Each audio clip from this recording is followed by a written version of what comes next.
Allez, bonjour à tous. Aujourd'hui, je viens vous présenter la nouvelle version du VBA Indentaire Interface 4.0A.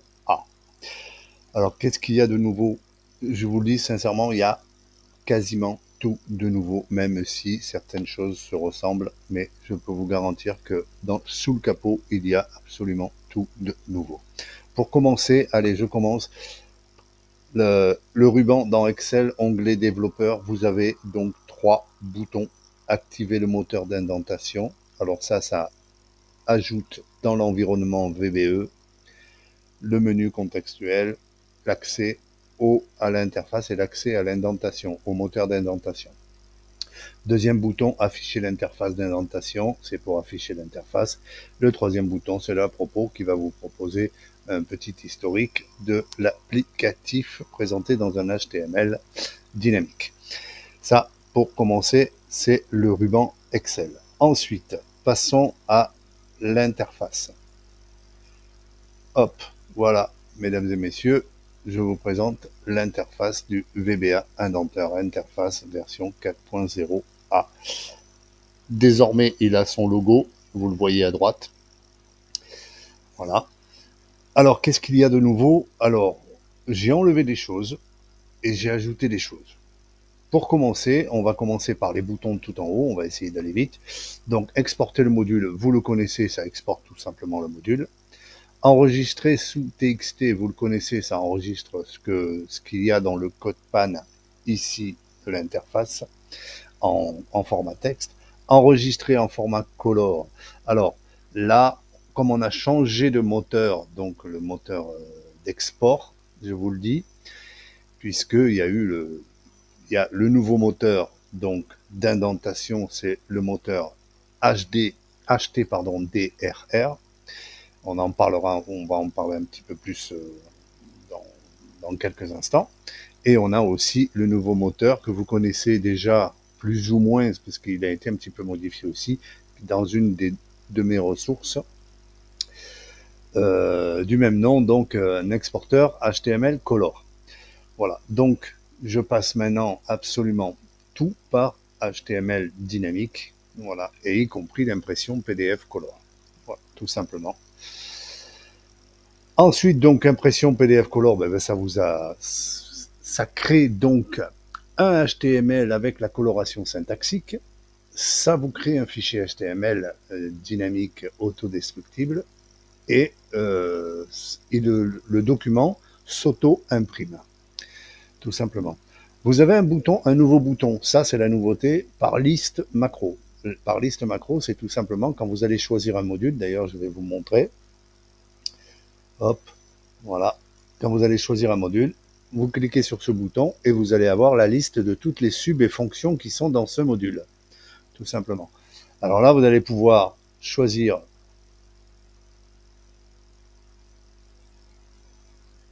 une, deux, trois, X fonctions macro sub que vous voulez, validez votre choix, regardez ce qui se passe dans le code. Voilà, maintenant vous avez uniquement ces fonctions que vous avez choisies. Il vous suffit de l'imprimer et voilà. Vous n'imprimez que les fonctions que vous voulez et non pas le module tout entier, tout simplement. Voilà. Hop. Voilà pour ce nouveau bouton liste macro. Ensuite, vous avez sélectionné le module, ça vous l'avez vu, je viens de le faire, ça n'a pas changé, si ce n'est que effectivement dans la liste, voilà, j'ai le nom du classeur, le type de module, donc feuille, module, this workbook aussi, user form, classe, etc. Et le nom du module, tout simplement. Ensuite, vous avez le bouton transférer sur le module. Avant, il y avait le bouton indenter dans le module. Alors effectivement, ouvrir l'interface pour indenter directement dans le module, c'était un peu... je sais pas pourquoi j'avais fait ça au départ, mais bon, dans n'importe quel cas. Là, le bouton s'est transformé en transférer dans le module, pour la simple et bonne raison, c'est que, comme je viens de vous le dire, ouvrir l'interface pour aller directement indenter dans le module, c'est absolument absurde. Donc, ce que j'ai fait, ce bouton sera inactif tant que vous n'avez pas fait quelque chose dans le code que l'on vient de télécharger, enfin que l'on vient de charger sur la panne. Là, je vais mettre le code. Donc, vous voyez là, ça fait rien. Vous n'avez fait aucune action sur ce code. Indenté dans le visuel. Celui-là, vous le connaissez. Voilà. Donc, le moteur est beaucoup plus rapide, vous le voyez. Hein. Donc là, je suis sur le module suivi. C'est un module à peu près de 2000 lignes. Voilà, vous avez vu la rapidité. Et là, maintenant, vous pouvez transférer dans le module. Voilà. À quoi vous le voyez? Je vais recommencer. Voilà. Quand je load un module, j'ai ici code original. Si je veux le désindenter, je vais avoir code désindenté. Si je veux l'indenter, je vais avoir code indenté. Voilà. Donc, à partir du moment où vous avez code original ici, donc en noir, le bouton transférer ne fera absolument rien. Voilà, tout simplement. Voilà. À partir du moment où vous indentez ou vous désindentez, là oui, ça pourra être transférable dans le module qui est cité, toujours pareil, dans les inputs ici, qui ont été déplacés un petit peu, parce que vous avez besoin de plus de place, pour les boutons. Voilà, donc cette partie-là, grosso modo, elle n'a pas trop changé, mis à part ce rapport du bouton sur les deux autres, même sur les trois autres. D'ailleurs, le troisième code original, c'est tout simplement appelé, un bouton Undo, c'est-à-dire annuler. C'est-à-dire que quand vous allez cliquer dessus, par exemple ici je vais faire désindenter ou indenter, j'ai changé d'avis, hop, je veux le code original, hop, je remets le code original, tout simplement. Voilà. Chose qui n'était pas possible avant. Ensuite, bouton outils et paramètres. Celui-là, vous le connaissez, mais là, encore une fois, il y a eu du nouveau, toujours du nouveau, tout beau, tout chaud. Alors, on a en haut l'input indent space. Ça, c'est vous marquez 1, 2, 3, 4, 10, 20, 30, je ne sais pas combien vous voulez, c'est le nombre d'espaces d'indentation. Voilà, tout simplement. Ensuite, vous avez un tout nouveau, tout beau, tout chaud, arrêtez si un bloc pas fermé est détecté. Voilà, cocher ou décocher. Alors en fait, ça fait partie des nouveautés du moteur HTDRR. Donc HTML décompile, recompose, restructuration. Ça fait partie donc de ce moteur et cette fonction-là, elle est là pour justement avertir l'utilisateur qu'il a oublié de fermer un bloc. Ça nous arrive à tous, hein, de créer des blocs, des ifs, des do, des maths, des subs, et de ne pas mettre la fermeture de ce bloc, c'est-à-dire un if, un sub, next sur une boucle, par exemple. Ça nous est tous arrivé au moins une fois. Et moi, plus d'une fois d'ailleurs. Donc, cette option-là va permettre soit d'arrêter l'indentation si effectivement le bloc est mal fermé, ou alors il va continuer, donc il va indenter jusque là où c'est possible, et à partir de l'endroit où ça a cafouillé, il va continuer d'indenter avec forcément des erreurs, mais il va vous avertir. On va le voir tout à l'heure. Ensuite, retirer la numérotation des lignes. Alors effectivement, maintenant, je peux clairement retirer la numérotation des lignes ou pas. Voilà, puisque le nouveau moteur assimile parfaitement un code avec numérotation de lignes, donc on peut très bien les garder. Voilà. Donc avant, c'était quelque chose que je mettais automatique, puisque l'ancien moteur des séries FX ne le gérait pas. Voilà, maintenant, dans cet algorithme, il le gère. Après, c'est au choix. Si vous voulez garder la numérotation ou pas, vous ne le cochez pas, tout simplement. Hein. Ensuite, nous avons la case à cocher, vous la connaissez, décompile, block, in, one line. Alors effectivement, c'était un peu brouillon avant, et en plus, d'autant plus que l'ancien moteur ne gérait pas la reconstruction des blocs if, etc., etc. Donc, il était à utiliser avec vraiment beaucoup de précautions. D'ailleurs, moi, je l'utilisais pas du tout, puisque c'était pas au point, ça me convenait pas. Ce qui est plus le cas aujourd'hui, puisque l'algorithme le gère parfaitement bien. Ensuite, les instructions cases sur le retrait des cases dans les blocs select cases. Moi, je les indente. Il y en a certains qui les indentent pas. Vous décochez tout simplement. Voilà. Ensuite, ici, il y avait avant un bouton enregistrer en HTML brut que j'ai enlevé puisqu'il était très peu utilisé. Donc voilà. Mais par contre, effectivement, pour les experts, pour les avertis, effectivement, c'est bien facile d'aller visiter le code HTML pour voir où c'est que ça a cafouillé dans l'indentation, pour ceux qui connaissent vraiment le langage HTML. Voilà. Bien que faut pas avoir de très grandes connaissances puisque c'est du HTML vraiment très simple. Donc là, cette case à cocher, elle va créer un fichier log.html à chaque fois que vous allez indenter, tout simplement. Voilà. Ça vous permet d'aller visiter. Si jamais vous voyez dans la panne un résultat qui ne vous convient pas, vous pouvez toujours aller vérifier dans le fichier HTML log.html, tout simplement. Donc, si vous voulez, le bouton d'ici, il est passé ici, grosso modo, il est devenu semi-automatique. Voilà. Ensuite, nous avons donc la normalisation des lignes coupées par underscore. Ben, ça, vous connaissez, hein, les lignes, toutes les lignes qui sont coupées par underscore, elles vont être indentées selon les types de lignes d'une certaine manière. Voilà. Mais de toute façon, on va le voir, je vais vous en faire la démo.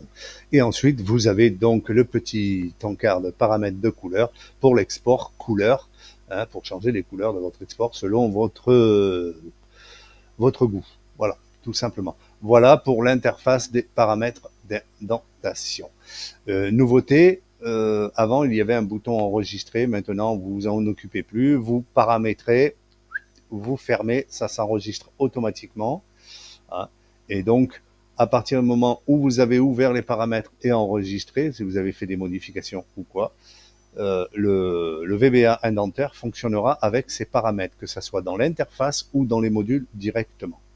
Voilà. Et vous avez le bouton, pour finir, vous avez le bouton recherche. Alors, le bouton recherche, c'est pareil, ça n'a pas trop changé, même si le code il a un petit peu changé, mais le principe, il n'a pas beaucoup changé. Vous tapez un mot dans le grand text box, vous allez sur Go, et ensuite vous faites suivant, suivant, ou précédent, précédent, pour revenir aux occurrences trouvées dans le texte du pancon de l'interface. Et pour finir, vous cliquez une nouvelle fois dessus pour le fermer. Voilà, tout simplement. Et pour finir, pardon, donc le bouton à propos qui vous affiche un HTML avec une présentation, voilà, tout simplement, qui vous explique un petit peu les nouveautés. Voilà, tout simplement. Voilà. Donc, voilà pour la présentation de l'interface. Passons maintenant à, j'ai oublié quelque chose, pardon, ah oui, effectivement, j'ai oublié quelque chose. Donc, hop. Vous avez maintenant au clic droite, pardonnez-moi, je vais enlever le truc de Logitech là. C'est gênant ce truc. Au clic droite, par exemple, je sélectionne ça, au clic droite, vous avez le menu copier, couper, coller, sélectionner tout, et c'est un vrai menu, ce n'est plus un bricolage, c'est un vrai menu contextuel intégré dans l'interface. Voilà. Et donc là, vous voyez, ça marche bien. Une nouveauté aussi, vous l'avez pas vu, vous l'avez pas fait attention pendant que je vous montrais, vous avez le scroll à la roulette, et là, je vous le dis, il n'y a plus d'API. Terminé. Plus d'API. Voilà, je n'en veux plus. J'utilise donc la librairie Microsoft Tablet PC avec des objets Inc dynamiques, et j'utilise leur propre event Moosewell. Donc, et ça marche très bien. Visiblement sur 2007, il paraît que ça y était déjà, donc ça devrait marcher aussi. Donc il n'y a plus de problème. Voilà pour l'interface du VBA indentaire. Passons maintenant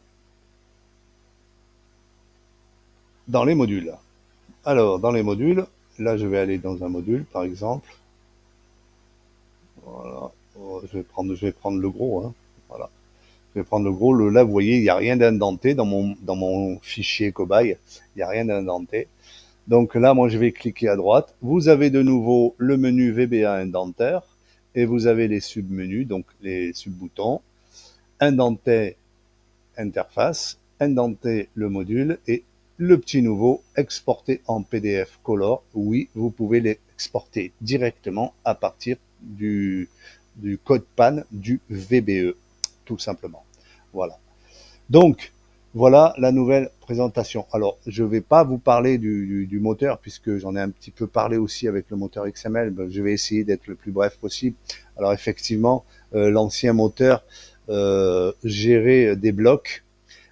Aujourd'hui, le nouveau moteur va d'abord traiter le texte, mais de différentes manières, avec différentes fonctions. Il va même faire de la semi-décompilation, et non pas que de la décompilation, puisque les blocs sont identifiables qu'à partir du moment où ils démarrent dans une ligne. Voilà. Ou alors, si c'est du one-line, il faut que les blocs soient fermés, tout simplement. Et bref, ça, c'est déjà pas mal. Et après, il y a le moteur HTML derrière. Et après, il y a le complément moteur texte qui vient derrière. Enfin bref, il est beaucoup, beaucoup, beaucoup plus puissant qu'avant. Hein, et y compris d'ailleurs le moteur d'export HTML en couleur. Voilà. Donc là, ce que je vais faire, voilà, je vais faire juste une petite démo. Hop, hop, indentaire interface, vous voyez. J'ouvre l'interface directement du module VBE. Hein, et je peux atteindre ici et je peux indenter dans le visuel, tout simplement. Ou je peux indenter directement dans le module ici, tac. Et voilà, c'est réglé, c'est fait. Vous voyez. Alors pour annuler l'indentation que je viens de faire direct dans le module, c'est CTRL Z, CTRL Z. Voilà, tout simplement. C'est pas compliqué. Et ça marche très bien. Voilà, 2 fois CTRL Z. Alors, j'avais dit que je vous montrerai quelque chose. Je vais faire trafiquer un module. Voilà, le module simple ici. Ah, ben voilà, là, j'ai oublié une fermeture ici. Si je ne me trompe pas, ouais, voilà. J'ai oublié un indice ici. D'ailleurs, je vais le mettre, vous allez comprendre. Mais je vais le mettre en commentaire. Voilà. Et je vais l'ouvrir dans le VBA interface. Voilà. J'ai donc là une petite sub de rien du tout, hein, juste pour l'exemple. Et je vais tenter une indentation. Regardez ce qui va se passer avec une sub dans laquelle un bloc n'est pas fermé. Et voilà. Un bloc dans la macro subtruc est certainement mal fermé. Donc, voilà, c'est la petite nouveauté qui fait partie de l'algorithme des deux moteurs maintenant, donc XML et HTDRR. Il y a aussi le contrôle des blocs fermés ou non fermés. Alors, qu'est-ce qui va se passer là ici? Regardez ce qui va se passer. Il me fait rien.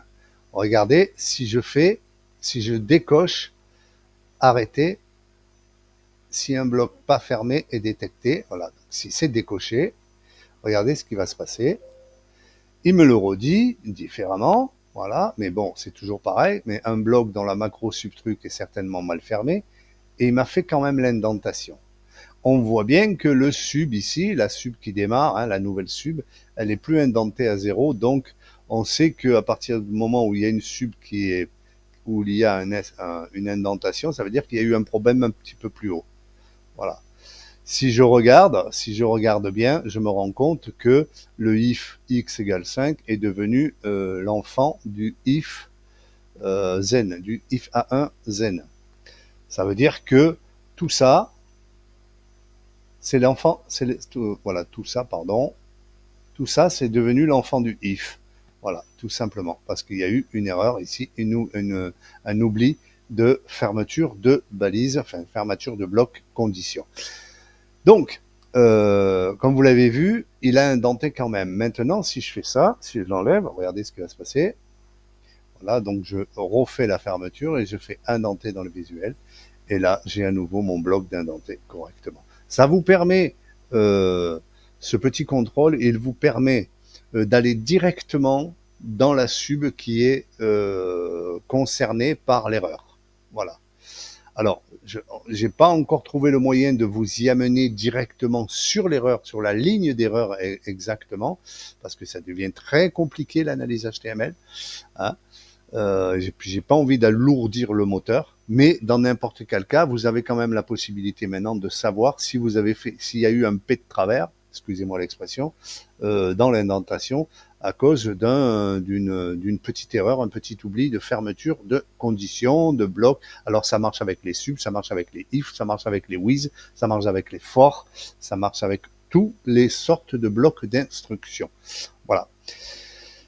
Ça, c'est encore, vous voyez, le petit plus du nouveau moteur. Je vous dis sincèrement, normalement, je devais vous livrer l'applicatif en fin avril, début mai. On est à la mi-août, même au-delà de la mi-août. J'ai mis 3 mois pour reprendre l'algorithme du moteur XML et le transformer. Mais alors vraiment, je l'ai complètement transformé pour pouvoir adapter ce raisonnement dans du HTML. Pour revenir, si vous voulez, avec l'interface, puisque effectivement, sur 55 demandes que j'ai eues, 55 retours que j'ai eus, il y en a eu, je crois que c'est 42, qui m'ont dit on aimait bien avec l'interface. Grosso modo, hein, on préférait avec l'interface, on aimait bien avec l'interface. Est-ce que dans le Botifier, il va y avoir l'interface aussi, etc., etc. Non, dans le Botifier, c'est du pur moteur. C'est du pur moteur. Il ne travaille que sur le VBE, c'est-à-dire sur le code PAN de Visual Basic. Voilà. Le seul qui travaille avec une interface, c'est tout simplement le VBA interface du même nom. Voilà. Donc ça, c'est ma petite réponse au sujet de toutes ces demandes. Voilà. Mais dans n'importe quel cas, maintenant, vous avez un moteur encore plus puissant que le XML. Alors déjà, le XML, il était beaucoup plus puissant que le moteur 3.5 série FX, donc de 1 jusqu'à 4, voire même 4.2. Et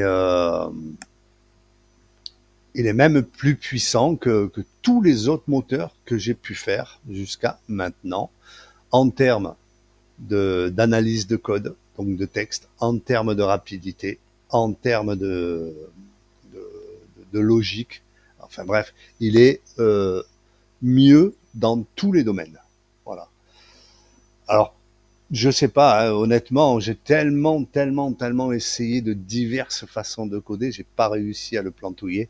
Donc voilà, si vous trouvez des petites bélugues, des petites comment dire, des petites coquilles, allez-y, n'hésitez pas, faites-moi des retours. De toute façon, moi, j'ai besoin de vos retours pour pouvoir le faire avancer, hein, et puis le faire s'améliorer, tout simplement. En tout cas, vous avez vu, voilà, l'interface, il est revenu, voilà, pour ceux qui le regrettaient. D'ailleurs, un petit dédicace à France55, un petit coucou. Je sais que t'es pas très en forme en ce moment, donc j'espère que tu te rétabliras vite et que tu viendras me poser des calls encore longtemps pour que je puisse travailler dessus. Voilà. En tout cas, merci pour tous l'aide que tu m'as apporté concernant tous tes exemples que j'ai toujours gardés, voilà, de façon à pouvoir travailler sur des codes très compliqués. Et voilà, tout simplement. Merci à tous les autres qui le font vivre, voilà. Et je pense que là, pendant quelques mois, on va le laisser vivre un petit peu, cette nouvelle version, donc le VBA interface version 4.0A. Voilà. Et on verra ce qu'il en est de tout ça. Voilà. Donc, je le répète, je finis, je vous laisse tranquille. Nouveau ruban dans l'onglet développeur Excel, nouveau ruban dans l'interface, nouveau moteur XML, contrôle de fermeture de bloc, de fermeture d'instruction, indentation plus rapide, maîtrise de diverses façons de coder, retour du menu contextuel dans le VBE, avec ajout de l'export en PDF Color directement à partir de VB2 ou à partir d'ici, ajout de la sélection de certaines macros dans un module pour pouvoir les imprimer en PDF Color. On a le nouveau bouton Ondo, donc code original, pour remettre quand on a fait des choses, qu'on a fait du copier, du coller, indenter, pas désindenter, faire ce que vous voulez, réécrit dessus, parce que vous pouvez, ça change pas. vous pouvez toujours taper dessus, hein. Voilà. Donc, vous pouvez toujours modifier le texte du code dans la panne du VBA Inventaire Interface. Donc, bouton original rajouté, nouvelle interface des paramètres avec beaucoup de choses, ajout du contrôle de bloc, ajout de la retirade de l'optionnalité retirer la numérotation des lignes, j'arrive plus à parler français, l'option décompile block in one line enfin marche correctement, et ensuite on a le bouton créer fichier log HTML pour les avertis, pour les experts qui savent un petit peu aller chercher dans les HTML, dans le code HTML. Voilà. Donc, voilà les nouveautés du truc, et je fais à l'impasse sur le nouveau moteur qui est une vraie bombe. Voilà. Allez, salut les copains, j'espère que vous en aurez une très bonne utilisation et n'hésitez pas à me faire des retours. Merci, merci, merci. Bye. Ciao les copains.